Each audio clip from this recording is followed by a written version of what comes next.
Et voilà, c'est parti. Bonjour à tous, bonjour à toutes et à tous. Bienvenue sur cette nouvelle session du webinaire. Bonjour Bernard, bonjour Bérangère, bonjour Bérangère, bonjour Bernard.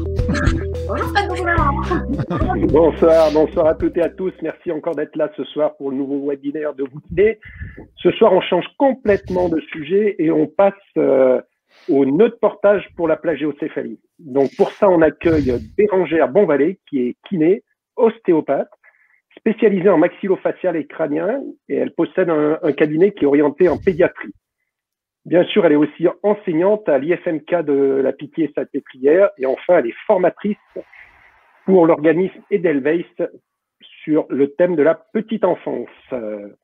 Donc Fred, notre animateur, je vais te laisser la parole pour que tu nous redonnes un petit peu les consignes par rapport à ce webinaire. Oui, c'est simple, c'est comme d'habitude, vous vous connectez plutôt sur Google Chrome. Si vous avez des problèmes, vous vous reconnectez sur le lien qui vous a été envoyé et vous mettez en connexion filaire plutôt qu'en connexion Wi-Fi pour être bien sur la bande passante. Voilà. Alors, effectivement, il y a plusieurs parties sur ce webinaire. On répondra au maximum de questions. Le modèle fait qu'on n'a que 30-40 minutes, c'est pour présenter un petit aspect de la technique. Évidemment, on ne pourra pas tout évoquer. Bérangère ne peut pas faire un cours en 45 minutes résumé de 2 jours, puisqu'elle a l'habitude de le faire en 2 jours, sur une thématique. Donc, voilà, les questions seront sélectionnées. Voilà, d'une certaine manière. Bonjour à toutes et à tous. Voilà, on y va. Allez Bérangère, on te laisse. Ah Écoutez, bienvenue, je suis ravie de faire ce webinaire avec vous, vu les situations, j'espère que vous allez tous bien. Alors, de quoi on parle? On parle d'un petit bout de chou, d'un nœud de portage, d'un petit problème qui s'appelle les déformations posturales asymétriques. Alors, je vous invite très fortement à aller regarder les recommandations de la HAS qui sont sorties en février 2020, donc là, il y a un mois à peine. De les lire attentivement, évidemment vous y coller, je ne sais pas si on peut dire ce terme-là, et de faire au cas par cas, parce que n'oublions pas qu'en fait nos petits bébés qu'on reçoit au cabinet, en fait, c'est pas un joli bouquin avec un joli bilan où tout rentre dans les cases. Un bébé, c'est un petit bout de chou unique avec ses parents qui sont eux-mêmes uniques. Alors, Attends, Bérangère, juste pour les recommandations, je me permets de faire une petite précision importante. C'est qu'avec Bérangère, nous avons été à l'initiative de cette saisine qui a été déposée en 2017 auprès de la HAS. Et juste cette saisine devait être l'objet juste d'un petit mémo à l'adresse des professionnels de la santé et de la petite enfance. Et en fait, c'est devenu une recommandation à part entière. Alors, cette recommandation a des limites, mais elle a le mérite d'exister, c'est-à-dire que enfin, toutes les déformations posturales du crâne du nourrisson sont reconnus comme pathologie, et ça c'est très important comme élément, et c'est une très grosse avancée. Effectivement, la recommandation pose un certain nombre de questions à la suite sur les casques, sur les positionnements, etc.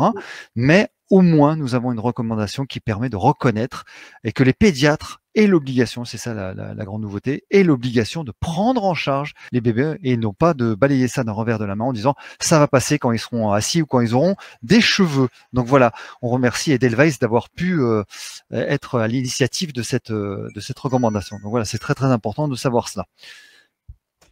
Voilà, excuse-moi, je t'ai interrompu là-dessus, mais c'était important. C'est important de le signaler, surtout qu'en plus, le fait que nos confrères pédiatres reconnaissent ça, ça nous permet d'avoir au cabinet des enfants, puisqu'en fait, on va agir en termes de prévention. Voilà. Et justement, donc j'embraye. Donc la prévention sur nos petits bouts de chou qui ont des asymétries posturales asymétriques, en fait, ça part du rachis cervical. Le torticolis postural, c'est quoi? C'est une attitude asymétrique en fait du rachis cervical. Donc l'enfant va avoir une inclinaison d'un côté, ok, et une rotation contralatérale. Et on va nommer le torticolis du côté de l'inclinaison. D'accord?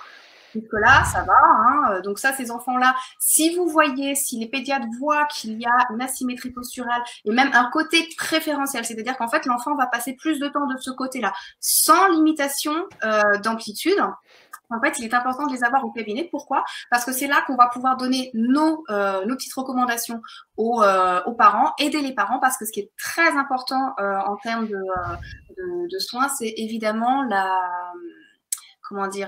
l'éducation thérapeutique qu'on va faire aux parents. N'oubliez pas que le parent, c'est votre socle de rééducation. C'est-à-dire que si les parents sont très compliants au traitement, vous pouvez être sûr que on aura une belle réussite derrière et que on n'évoluera probablement pas vers une déformation crânienne qu'on va nommer plagiocéphalie ou brachycéphalie.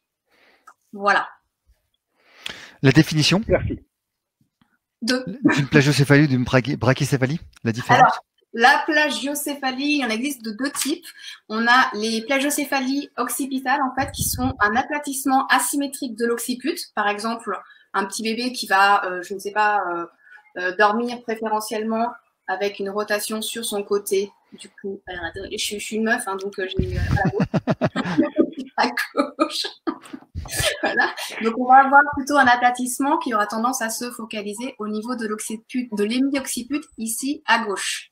Voilà. Donc ça va être une plagiocéphalie occipitale. On a aussi des plagiocéphalies dites fronto-occipitales, c'est-à-dire qu'en fait, l'aplatissement ici sur l'hémiocciput, ici par exemple à gauche, va appuyer, d'ailleurs une force, en fait, une contrainte qui va s'exercer de l'arrière vers l'avant et qui va déplacer à la fois le temporal et le frontal. Ce qui fait qu'on aura un bébé avec un hémifrontal qui sera plus proéminent en fait que l'autre hémifrontal ici à droite. Voilà. Donc ça, il y a plagiocéphalie occipitale et plagiocéphalie fronto-occipitale. Puis nous avons ce qu'on appelle les brachycéphalies. Les brachycéphalies, en fait, c'est un aplatissement de l'occiput symétrique, donc des deux côtés, voilà, avec du coup une diminution, je ne sais pas si vous voyez là, voilà, une diminution du diamètre antéro-postérieur. C'est-à-dire qu'en fait, le bébé va avoir un crâne plat à l'arrière. Voilà. Et vous pouvez bien évidemment avoir ce qu'on appelle des combinés, c'est-à-dire une brachycéphalie associée à une plagiocéphalie frontale ou fronto-occipitale ou plagiocéphalie occipitale. Quelles en sont les principales causes? Alors, plein de choses. Enfin, plein de choses. On peut avoir des facteurs de risque intra-utérins. On peut avoir des facteurs de risque environnementaux, ok, et c'est là qu'on va surtout agir.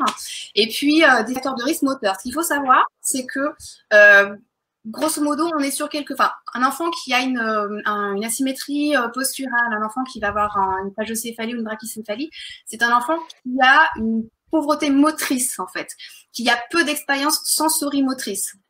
Et donc, du coup, ces enfants-là, il faut vraiment les repérer très, très rapidement parce qu'un enfant qui va avoir une asymétrie posturale entre 3 et 6 semaines de vie, hein, donc vraiment très, très tôt après la naissance, en fait, on a de très fortes chances, alors, je vais pas dire 100% parce qu'on va pas inquiéter non plus les parents, mais on va avoir de très forts risques. Alors, j'ai pas les chiffres en tête, mais c'est une étude qui est parue en 2016.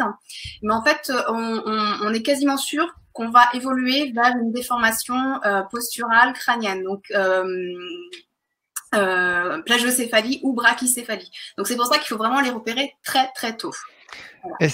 Est-ce qu'il est vrai que ces déformations posturales du crâne peuvent s'estomper naturellement? Alors, selon la RAC, hein, selon la HS.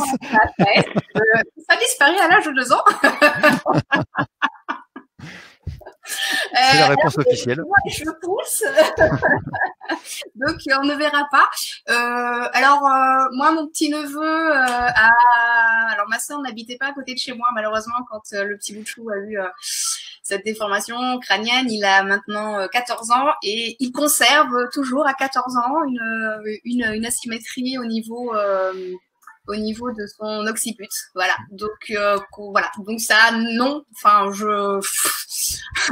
comment dire? On va pas décevoir nos confrères, mais franchement, si on a une prise en charge très précoce, clairement, oui, on peut avoir une amélioration.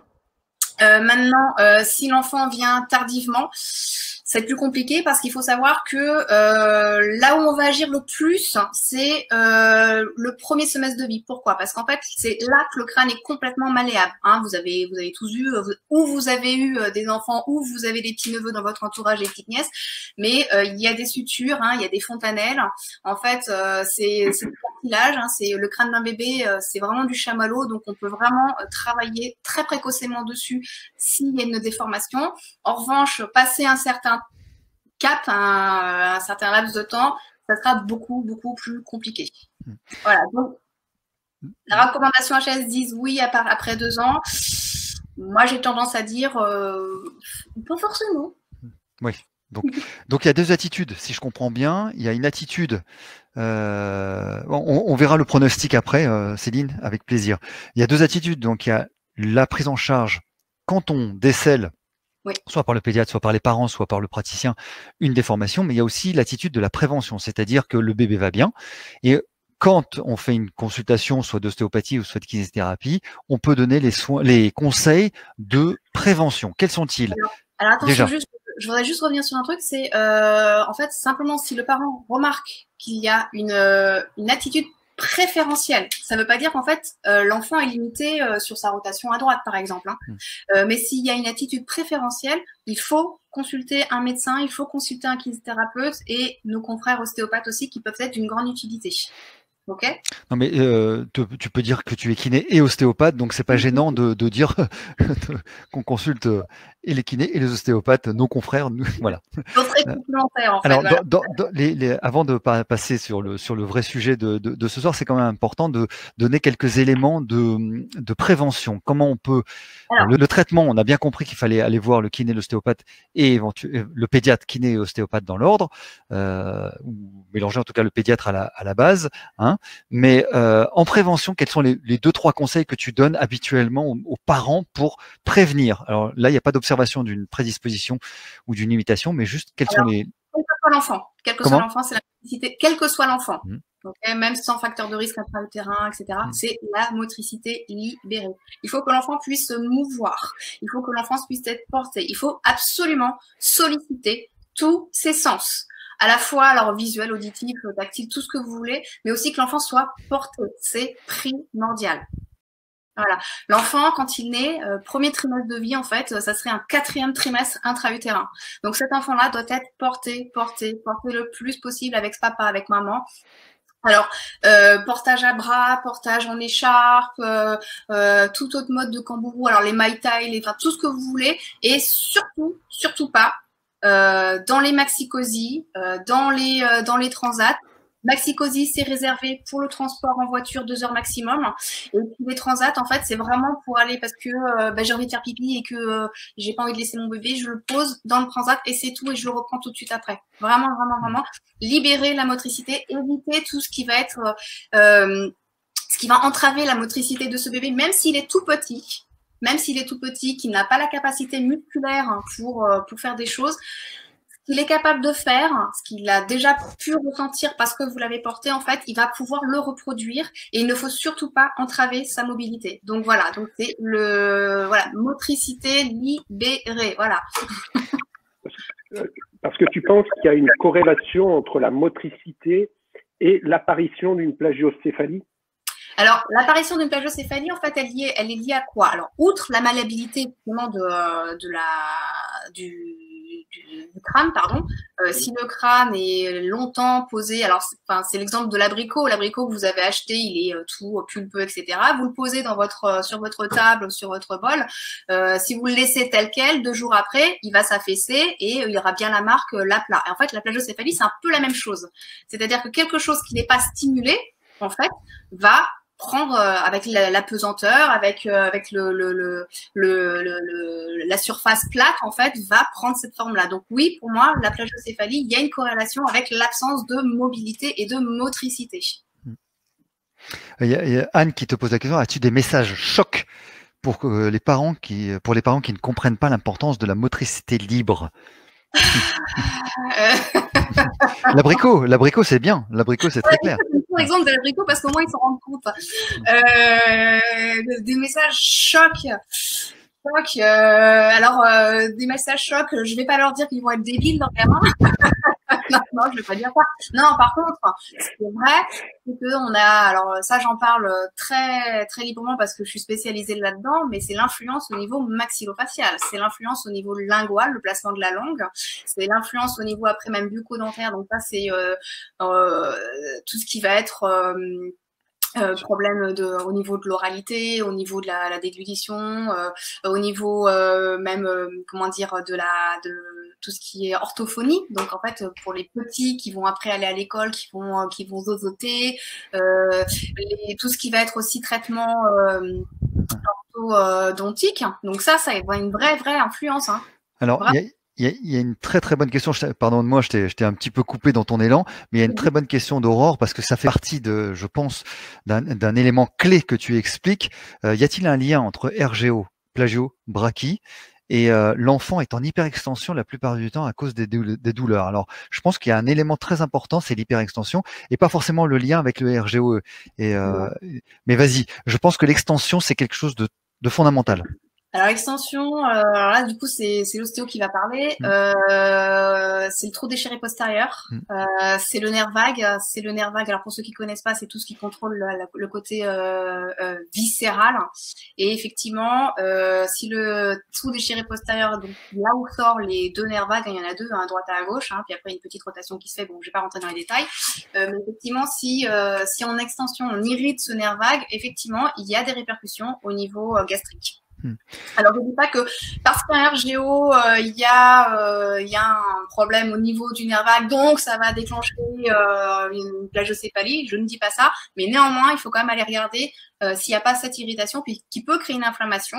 Alors, à la fois au niveau donc occiput, mais aussi au niveau viscéral. Voilà. Alors, je reviens sur ma première question qui rejoint cette question d'extension. Lors du conseil, et on va passer au portage là juste après, pour les conseils que tu prodigues aux parents, est-ce que tu leur demandes de les comment on appelle ça, les transporter, les transferts, je cherchais le mot, les transferts particuliers pour prévenir ceci? Alors, un bébé, il doit rester enroulé. Un bébé, en fait, dans l'utérus de la maman, hop, je vais me lever, je vais juste pousser la chaise. Un bébé dans l'utérus de la maman, en fait, il était complètement moulé. Alors, soit en position normale, croisée, etc., soit même quand l'enfant est en siège. Mais néanmoins, en fait, l'enfant dans l'utérus, il a toujours cette notion d'enroulement, d'accord? Une fois qu'il est né, le souci, c'est qu'en fait, ce qui se passe, on va le poser à plat, sur une surface plate, et en plus, il va recevoir le poids de la gravité. Et donc, la seule chose qu'il est capable de faire, en fait, cet enfant-là, il n'est pas capable de lutter contre la pesanteur, donc il n'est pas capable de se regrouper. Donc, dans la première partie, dans le premier trimestre de vie, moi je dis aux parents, on l'enroule le plus possible. Alors c'est le portage à bras, c'est l'enroulement du bassin systématiquement. Quand on le prend, hop, quand on va le prendre, même sur le tout petit, c'est croiser les jambes, regrouper les jambes contre lui, regrouper les mains au niveau de la bouche. Vraiment, on est toujours sur cette notion d'enroulement. Ok ? Le bébé, ça doit être une boule. Il n'est pas à plat. Et donc, ce type de position, non seulement est salutaire, mais en plus peut soulager les problèmes de RGO, les problèmes digestifs et autres, même les problèmes de constipation, parce que c'est une position qui facilite. Exactement. Moi, ce que je dis aux parents, en fait, c'était Anne, c'est ça qui disait pour les propositions. C'est Anne, tout à l'heure. Anne qui demandait pour les propositions choc. Moi, je leur dis, écoutez, mettez-vous à la place. Quand vous avez hyper mal au ventre, qu'est-ce que vous faites ? Vous êtes étendu complètement comme ça ? Non. En fait, qu'est-ce qu'on fait ? On s'enroule, on se regroupe. Voilà, on est en position fétale. Voilà. Alors. Mal choc. Oui, non, mais c'est important. Pardon, excuse-moi. Non, vas-y, je t'en prie. L'avantage de l'enroulement, c'est toutes les mamans qui disent ah là là, mais mon bébé il est constipé, mon bébé il a mal au ventre. L'avantage, c'est que quand en fait l'enfant a les petites jambes qui sont regroupées en fait sur son petit bidou, ici, qu'est-ce qui va se passer ? On va avoir une détente du périnée postérieur, donc les gaz vont partir. C'est hyper confortable pour l'enfant. Et alors, Alexia, qui te pose la question, y a-t-il un lien avec la succion et la plagiocéphalie, enfin, avec les déformations posturales du crâne? Ah, ça moi j'adore. Bah ouais, c'est un petit peu ton dada. Ce qu'il faut savoir, c'est que, alors si je me mets comme, non, c'est pas grave. La succion, en fait, c'est génial quand c'est bien fait. Pourquoi ? Parce qu'en fait, on a la langue, en fait, c'est à peu près 17 muscles. ces 17 muscles. Et on a un petit muscle en fait qui va venir s'insérer sur une petite aile, enfin sur une petite apophyse ptérygoïde. Et en fait, le fait d'avoir une bonne succion, en fait, ça va permettre de faire cette croissance au niveau de l'apophyse ptérygoïde. Alors de là à dire que la succion, ça a une influence sur la plagiocéphalie. Non, plutôt l'inverse. Pas assez d'études. Mais disons que moi je préfère les bébés qui allaitent les mamans plutôt que les bébés qui sont au biberon. Pourquoi? Parce qu'en fait l'allaitement au niveau de la succion c'est un mécanisme qui est complexe, qui est très énergivore, qui fait fonctionner beaucoup de muscles.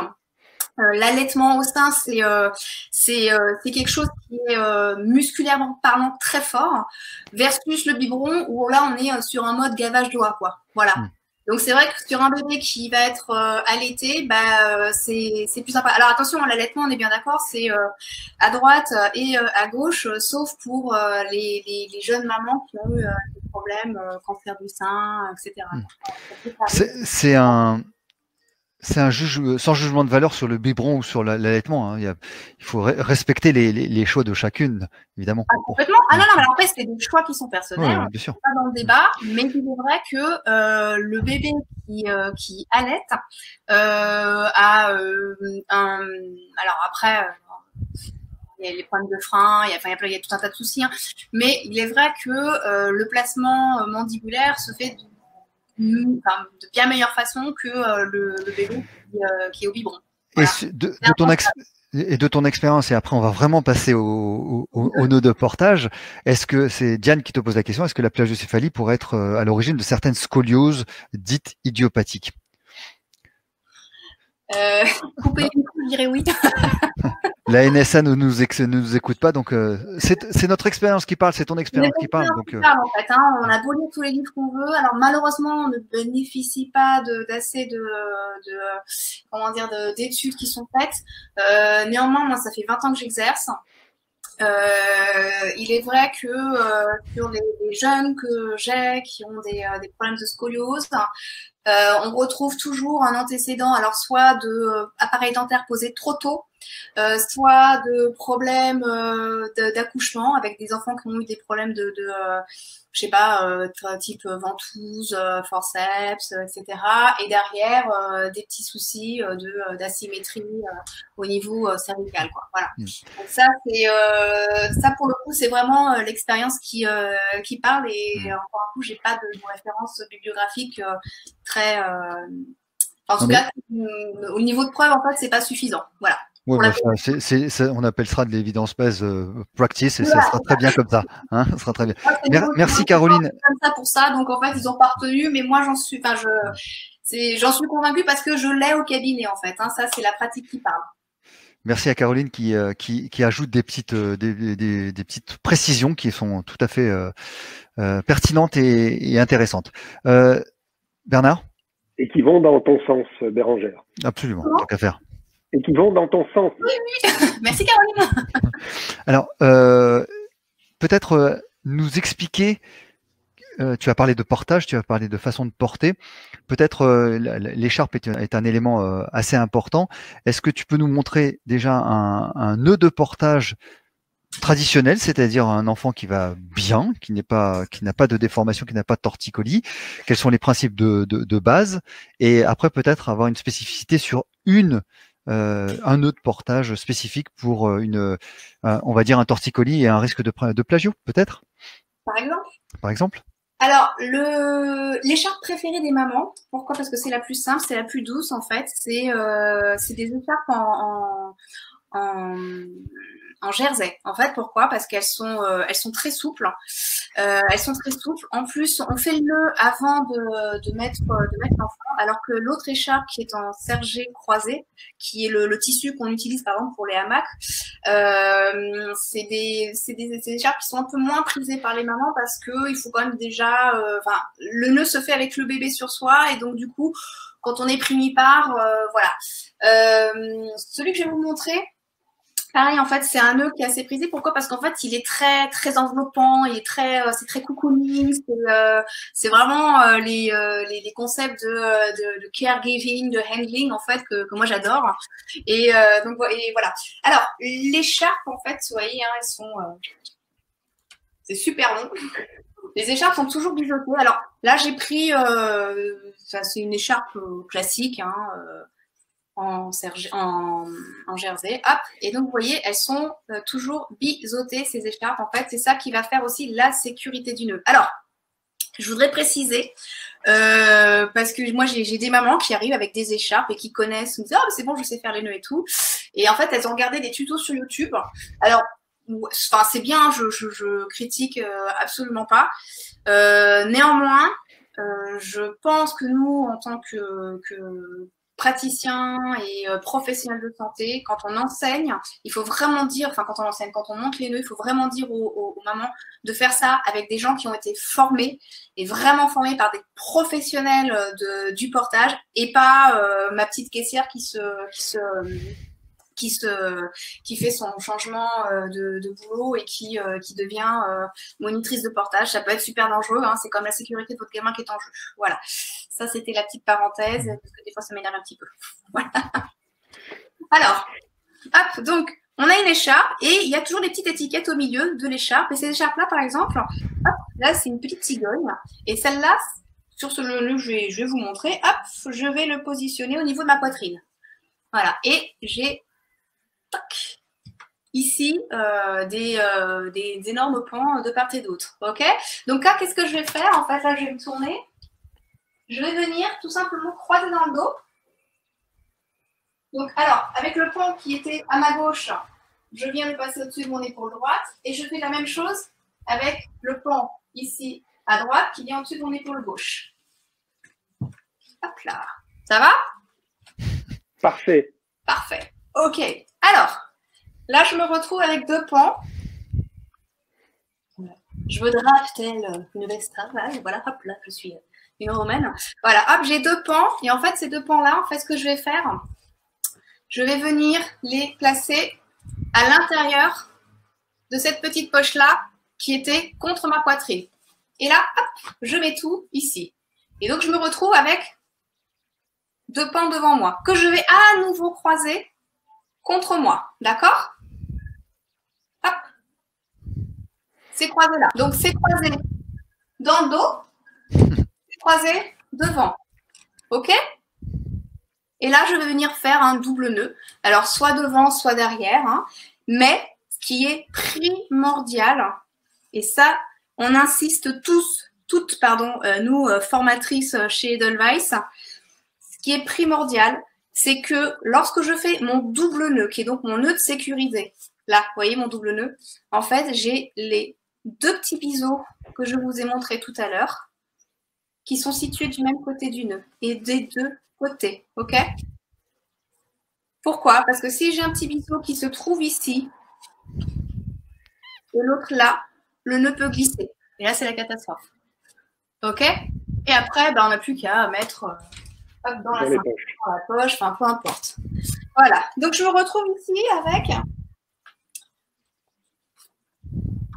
un joli croisé devant contre ma poitrine, l'autre par-dessus et hop, ma petite poche ici, d'accord? Donc, cette petite poche, je la descends en bas du ventre, ok? Je garde. Bérangère, oui. À ce stade, juste à voir, comme c'est un jersey, est-ce que c'est extensible ou pas extensible? Et si, attends, et si la suite de ma question est si c'est extensible, quelle est la tension que l'on met? Est-ce qu'on se serre beaucoup ou est-ce qu'on... Il faut que ça soit serré contre moi. Pourquoi? Parce qu'après, je vais mettre mon bébé dedans, ok? D'accord. Et en fait, je vais créer cette poche, je vais créer cet espace pour glisser mon enfant dedans, d'accord? Alors qu'avec l'autre écharpe en sergé croisé, en fait, comme je fais le nœud avec mon enfant, en fait, je vais créer la tension en fonction de mon enfant, en fonction de la corpulence de mon enfant. Ce qu'il faut savoir, c'est que ces écharpes-là, en fait, elles sont super bien pour des tout petits moufs, mais que passé un certain poids, en fait, on basculera sur un autre type de portage. Alors, soit les écharpes en sergé croisé, soit des porte-baby, enfin des porte-baby. des Mai Tai ou d'autres types de porte-bébé. Ça va? La suite. Voilà. Alors, hop là. Donc là, j'ai une pochette contre moi, ok? Et l'autre qui passe par-dessus. Donc ça, ce que je fais, c'est que je baisse. Je prends mon petit bout de chou, hop là, sur mon épaule. Vous avez vu, hop, il est toujours enroulé. Et là, ce que je vais faire, c'est que je vais venir placer ici, à califourchon, mon enfant, que je fais glisser. Voilà, hop, en positionnant correctement le tissu sans mettre de petits plis. Ok? Alors, je positionne à califourchon, je fais en sorte, je vais mettre de profil, hop, je sais pas où est-ce qu'on voit bien, voilà, hop, que l'enfant soit bien enroulé sur sa colonne. Hein. Le bassin est enroulé, la colonne est enroulée. Ok? Ils sont tout petits, ces bouts de chou. Là, il est un peu plus gros. Mais les petits bouts de chou qui viennent de naître, en fait, ils ont vraiment cette position d'enroulement. Ok? Et là, je vais venir rabattre mon tissu ici, voilà, en lissant bien. Hop! Je vais remettre ma petite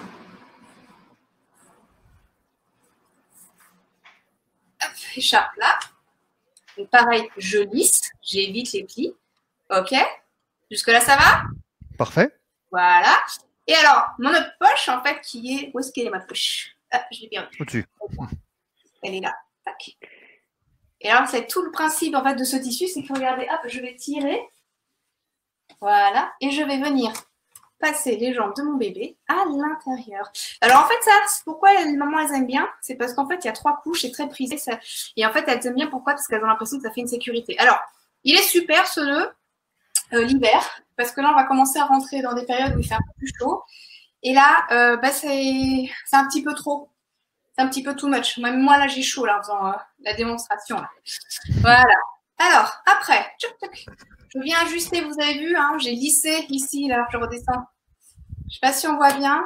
Si, on voit très bien. Bon, hop. Donc, je viens lisser, je viens faire hop, des petites voltes ici, voilà, pour que ça soit joli. Hein. Un beau portage, c'est quelque chose qui est très esthétique. Hop. Voilà, je fais attention à pas trop mettre ici pour pas couper la circulation sanguine. Voilà. Et là, j'ai un nœud. Hop là. Là, j'ai mon petit bout de chou. Alors, je le règle un petit peu. Donc, je ramène les mains, hop, vers sa petite bouche. Voilà. De profil, peut-être, pour qu'on voit. Pardon. Voilà, j'ai bien les petites jambes qui sont bien dégagées.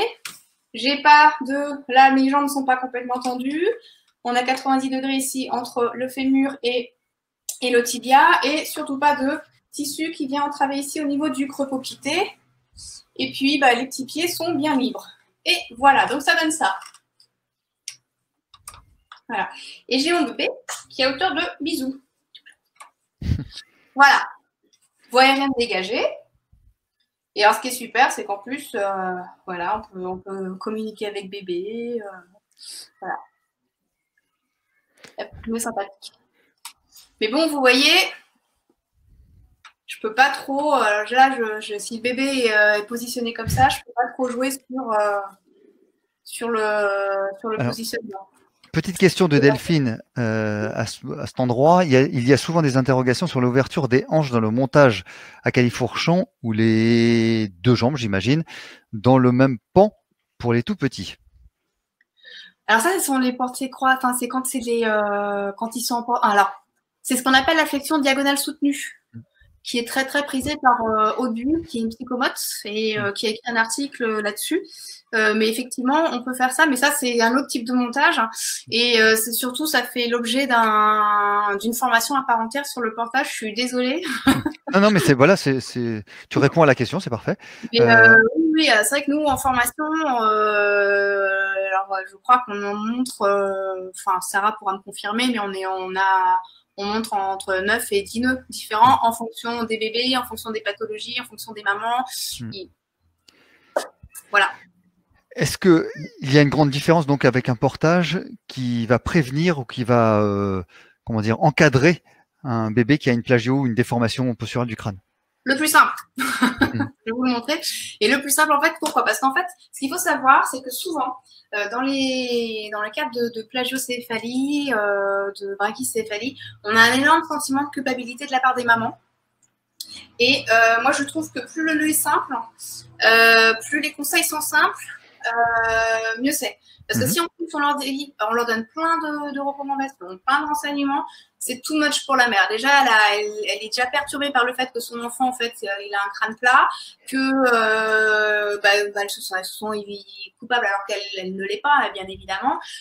Bien souvent, on a un dialogue type ah là là, mais j'aurais pas dû l'écouter, si j'avais su, on m'a mal conseillé, etc. Enfin, voilà. Donc, du coup, le plus simple, et je vais vous le montrer tout de suite. Là. Alors, en attendant, je réponds aux remarques. Marie et autres, c'est un nœud parmi combien possible? C'est un nœud parmi combien? Au moins 10. Voilà.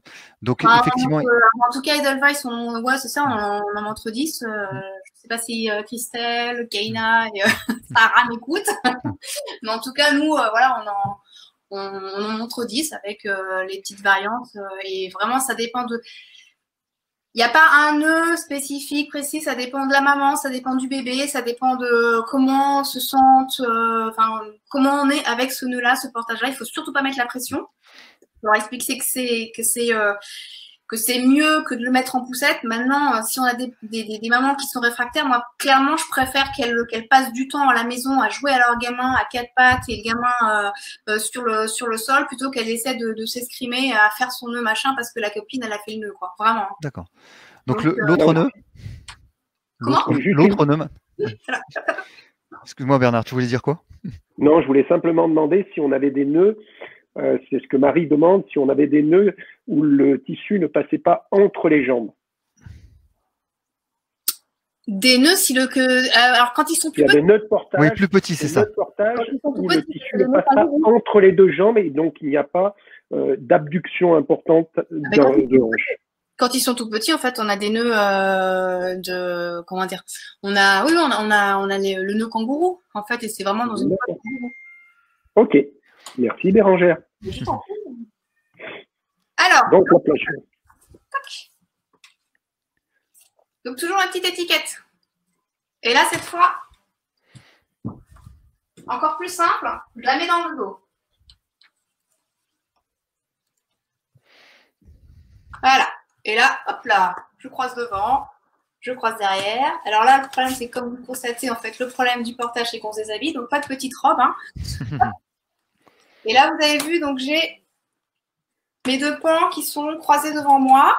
Voilà. Et je vais venir une fois de plus les croiser. Donc, alors, là, ce que j'ai sur mon épaule ici à gauche, je vais le passer sur moi avec mon bras droit. Et de la même façon, ce que j'ai ici sur mon épaule droite, je le tire et je l'amène, voilà, avec mon bras à gauche. OK? Donc, pareil, hop, hop.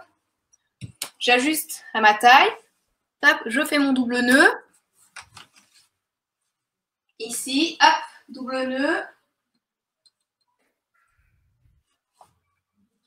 En prenant soin de bien vérifier que, voilà, j'ai mes deux pans diagonaux, là, les petites, qui sont bien en dehors du nœud.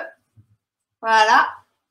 Et surtout, rien qui traîne. Alors là, je n'ai pas assez de profondeur, mais surtout, rien qui traîne entre les jambes. Ok, c'est dangereux. Donc, on met, hop, on vient mettre dans la ceinture, dans les poches, ou on peut éventuellement refaire un petit nœud devant, mais qui n'est pas le nœud de sécurité. On est bien d'accord que le nœud de sécurité, c'est celui que j'ai derrière et qui est doublé. Voilà. Donc là, pareil, comme tout à l'heure, je me retrouve avec un pan qui est contre moi, ma poitrine, hop, et l'autre pan qui est par-dessus. OK? Et là, de la même façon, je vais venir glisser mon petit bout de chou dans ce pan-là et qui va venir évidemment se croiser, hop, ici, là, c'est ce qui va faire la sécurité, donc il va passer dessous. En fait, on est sur un hamac, on est assis. Tac. Donc, je fais glisser mon petit bout de chou.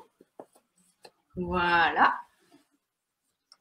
Donc, je ramène ces petits bras au niveau de sa bouche. Je lisse. Toujours pareil. Et là, l'autre épaule. je ramène ici. Et pareil, je fais bien attention. Alors, attendez, je vais redéfaire. Donc là, mon bébé, regardez, j'ai un premier pan de tissu qui passe et qui fait une toute petite culotte.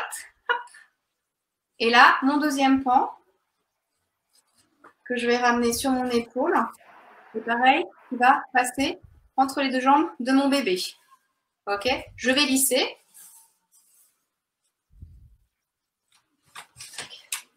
Là, je fais attention à mes bras. Toc. Je ramène ici les mains sur le visage de mon enfant. Je fais attention qu'il ait une belle un enroulement au niveau du bassin. Je libère ses hanches, je libère ses genoux. Voilà, je vérifie ses petits pieds. Et voilà. Alors, là, vous avez vu, j'ai pas ma poche par-dessus. D'accord? C'est une contrainte en moins. Et là, l'avantage, c'est que du coup, je trouve qu'il y a plus d'élasticité à ce niveau-là. Et là, du coup, qu'est-ce qui va se passer? Sur un enfant qui, par exemple, présente une asymétrie, on va dire, je sais pas, qui présente une attitude préférentielle ici en rotation. Alors, du coup, lui, il est à gauche. Hein. Désolée. Eh bien, en fait, là, l'avantage, c'est que je vais pouvoir bloquer aussi sa tête, bloquer, tout est relatif, mais mettre une toute petite contrainte ici avec ce tissu-là. Voilà. Et il est toujours pareil, à hauteur de bisou, les voies aériennes sont dégagées.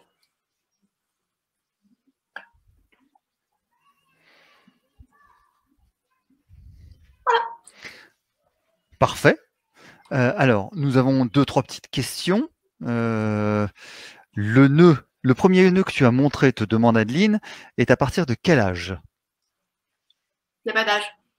Comme on parlait du petit bébé qui devait être avec une abduction de hanche. Alors, en fait, pour le tout petit, ce qu'on va faire, c'est que là, il est plus grand, mon bébé. Mais pour le tout petit, on ramène simplement les petits pieds. Hop, il est en boule, en fait, le tout petit. D'accord. Voilà. La laisse est beaucoup plus gros, mais le tout petit, en fait, il va être en boule contre nous. Le nœud, te demande Florence, le nœud croisé plutôt en écharpe tissée? Pareil, il n'y a pas. Enfin, alors le tissé, c'est comment dire?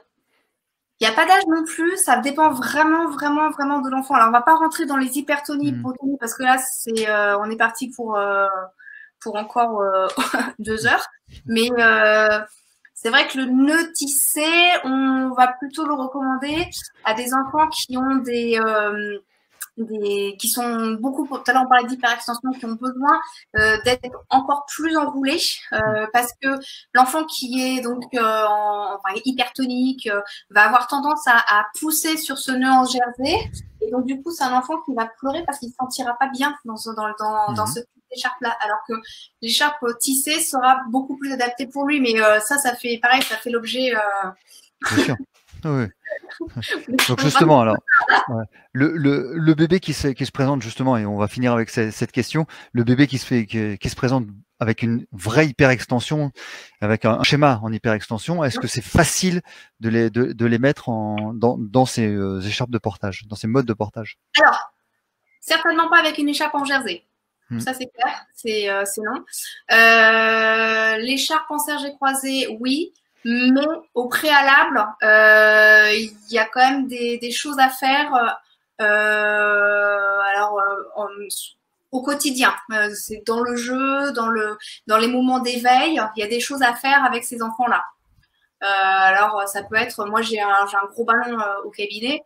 Ces enfants-là, je travaille beaucoup, je joue beaucoup avec eux sur le ballon pour qu'ils adoptent ce schéma en enroulement. Voilà. Après, je les vois aussi en ostéo pour libérer parce qu'il y a peut-être des choses qui bloquent au niveau des chaînes musculaires. Et il y a plein de choses à faire aussi sur tapis avec tout ce qui va être ce qu'on appelle les niveaux d'évolution motrice. En fait, il y a beaucoup de choses à faire avec les bébés qui présentent des schémas en hyper extension. D'accord. Alors pour finir, est-ce que tu invites les parents à suivre des ateliers? Est-ce que tu organises des ateliers? Et si oui, où trouver des vraies bonnes écharpes Est-ce que c'est sur Internet? Est-ce qu'il y a une marque particulière, etc.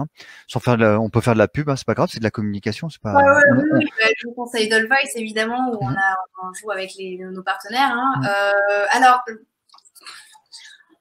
j'ai envie de dire que les écharpes en jersey comme celle-là, dites aux mamans de les acheter neuves et surtout de ne pas se les faire prêter, de ne pas les acheter sur le bon coin parce que ce sont des écharpes qui sont, vous avez vu, c'est de l'élastique, c'est de l'élastane et on a toutes, surtout en ces périodes de confinement intense, un vieux legging qu'on s'est dit, qu'on a gardé et puis on s'est dit, oh bah attends, maintenant je vais le mettre et puis en fait l'élastique a craqué parce que vous l'avez mis. Alors c'est pas du tout parce que vous avez pris du poids pendant le confinement, pas du tout, c'est juste que l'élastique a lâché quoi.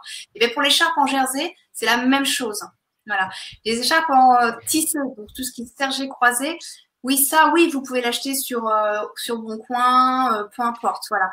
Les écharpes en jersey, vraiment, j'insiste dessus. Faut faire attention. Sécurité, quoi. Voilà. Donc du coup, Edelweiss. Après, il y a Opdiz, il y a Baita, il y a là, je les ai pas en tête, mais oui, il y a pas mal de sites internet qui vendent les écharpes. Et après, c'est vraiment comment vous vous sentez avec l'écharpe. Et sinon, nous, ce qu'on fait, c'est qu'on organise effectivement des ateliers de portage. Voilà, et on a plusieurs types d'écharpes. Et en fait, les mamans avant d'investir dans une écharpe, essayent ou en porte-bébé ou enfin autre. Quoi. Voilà. Super. C'est super sympa. Parce que du coup, on parle des bébés qui ont peut-être potentiellement des risques de plagiat, etc. Alors qu'au départ, elle venait juste pour un atelier, portage, quoi. Voilà. Alors, Emeline, il était prévu de voir que deux nœuds pour ce soir et nous avons déjà dépassé largement et heureusement le temps de ce format webinaire. Peut-être à une autre occasion, on aura la possibilité de faire d'autres démonstrations et Caroline fait formation Edelweiss plus et merci merci pour la formation Edelweiss. Il y a-t-il un temps maximum pour laisser bébé dans une écharpe? Ce sera la dernière question. Non, vous endormez pas dessus, quoi.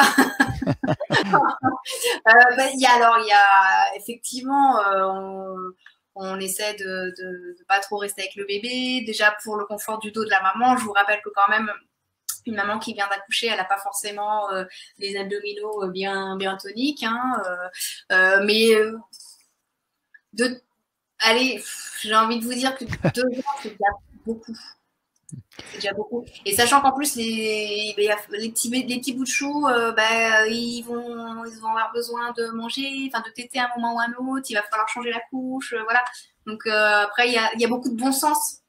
Beaucoup de bon sens. Et j'ai envie de vous dire aux jeunes mamans de s'écouter elles par rapport à leur enfant.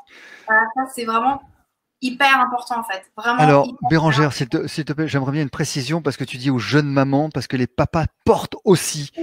Et tu indiques beaucoup les parents, la maman, mais le papa doit être formé et doit être justement bien éduqué à cela. Quand c'est comme ça, en fait, moi, je demande aux deux de venir. Parce que, alors, ce qui est marrant, c'est que souvent, les papas sont plus captifs en fait que les mamans et ils ont des questions qui sont parfois bien plus pertinentes quand même que les mamans. C'est très drôle en fait. C'est bande de racistes. Merci. Mais oui, en fait, dans les ateliers, faut avoir le papa et la maman. Et puis quand il y en a un des deux qui a pas pu venir, moi ce que je fais, c'est que quand je les ai après en consultation, alors ou en kiné, je demande à l'autre de venir et me dire alors le nœud, montrez-moi là ce qu'elle vous a dit, montrez votre femme ou ce que vous a montré votre époux là. Et comme ça on vérifie un petit peu quoi. Bérangère, vraiment dernière question parce qu'elle est pertinente. Tu as parlé de motricité libre, tu as parlé de liberté. Sur les modes de couchage, alors on a recommandé la recommandation du mode de couchage, c'est pas sur le ventre, c'est évident. Ce qui veut dire pas sur le ventre ne veut pas dire forcément que sur le dos. Donc on sait. Quid des modes de couchage, des matelas, Cocoon Baby, Bibed et autres. Non, tranquillement ton avis sur la formation. Alors, à plat dos, moi en début de formation, je dis toujours c'est dodo sur le dos. Mais en journée, l'enfant, le parent est là. Donc, en journée, l'enfant peut être sur le ventre parce qu'il y a une surveillance active de la part du parent. L'enfant, il faut avoir des temps d'éveil donc évidemment donc sur le ventre, sur le côté. En fait, l'emmaillotage aussi, ça peut être aussi une technique aussi de couchage. Alors,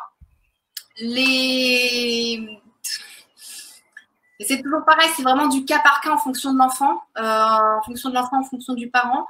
Moi, je préconise quand même plutôt le bébé dans son lit à lui plutôt que le cododo. Ça peut être aussi les petits cocoon baby, enfin, les petits lits qui se mettent juste à côté de la maman quand la maman allaite, par exemple, et quand ils sont tout petits. Mais en tout cas, c'est pas de doudou, pas de tour de lit, pas de couverture, le bébé dans une turbulette. Enfin, il y a beaucoup quand même de préconisations. Enfin voilà, c'est vaste à faire le tour. Il y a beaucoup de choses à dire. Pas de cale bébé, pas de cale tête. Ça, niette. Après, tout ce qui va être les cales bébés pour les couchages en asymétrie, ça peut être bien, mais ça, pareil, il faut que le parent l'apporte pour que vous, kiné, vous montriez à la maman et au papa comment placer le bébé. Ok, correctement. Donc sur le côté avec les asymétries en fait à la fois épelvienne et scapulaire. Voilà. Magnifique. Alors Caroline te dit dodo côté, dodo ventre avec les parents présents pour les siestes et non la nuit. C'est ce qu'on a dit, c'est ce que tu as dit, ce que tu as précisé évidemment. Et le plat ventre, et c'est toujours avec la vigilance parentale et en éveil, dans les phases d'éveil. Je veux bien que... En fait, quand on change une couche déjà, plutôt que de lever les fesses du petit bout de chou, le simple fait de le mettre sur le ventre pour nettoyer les fesses, ça y est, on est sur de la prévention, hein, rien que ça. Et quand ils sont tout petits, même tout petits en fait, alors même s'ils ne sont pas capables encore de soulever la tête, donc ça pareil, on l'apprend aux parents comment pas manipuler, mais comment faire les transferts de position, positionner le bassin, puis les épaules, puis la tête. Et là, déjà, en fait, l'enfant fait l'expérience sensorimotrice du plat-ventre. Voilà, même s'il n'a pas la force nécessaire pour se repousser, parce que ça viendra après, ça. Ça, on est sur les zones de gazelle, mais là, pareil, si vous me lancez là-dedans, je suis partie pour 4 heures. Oui, ben non, parce qu'il y a Aurore qui dit il faudrait faire un webinaire de 3 heures sur ce super sujet intéressant, mais on va le clore ce soir. Bernard, je veux bien que tu prennes la parole. Faut pas me lancer, là. Bah, ouais. Déjà, tu restes 2 jours. Oui, Bérangère, tu nous as vraiment mis l'eau à la bouche avec ta démonstration. Déjà, le fait de savoir qu'il n'y avait pas que 2 modes de portage, mais des dizaines de modes de portage. En plus, tout ce que tu nous as parlé sur les modes de couchage, les choses comme ça. Donc, effectivement, je crois qu'on va refaire un webinaire, Fred. On va l'inviter de nouveau une deuxième fois. Je pense, oui. Je pense que... Voilà, je pense qu'on va vous redonner un lien, chers internautes, pour revenir nous voir. Bon, je tiens quand même à vous remercier, Bérangère. Merci pour cette démonstration. J'en suis bouche bée, j'ai rien dit. Il y a que Fred qui a parlé, mais j'avais rien à dire tellement j'ai écouté. Et n'oubliez pas de nous retrouver déjà dès lundi pour un nouveau webinaire, toujours sur l'enfant.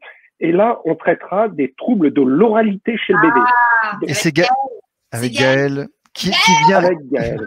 Voilà. Donc, ça va être le même dynamisme, ça va être la même chose. On va s'éclater. Et n'oubliez pas aussi que vous pouvez revoir donc ce webinaire, ce replay sur le site Wookiné. Voilà, je crois que j'ai plus qu'à vous dire bonne soirée. Merci encore Bérangère et à bientôt. À bientôt à tous.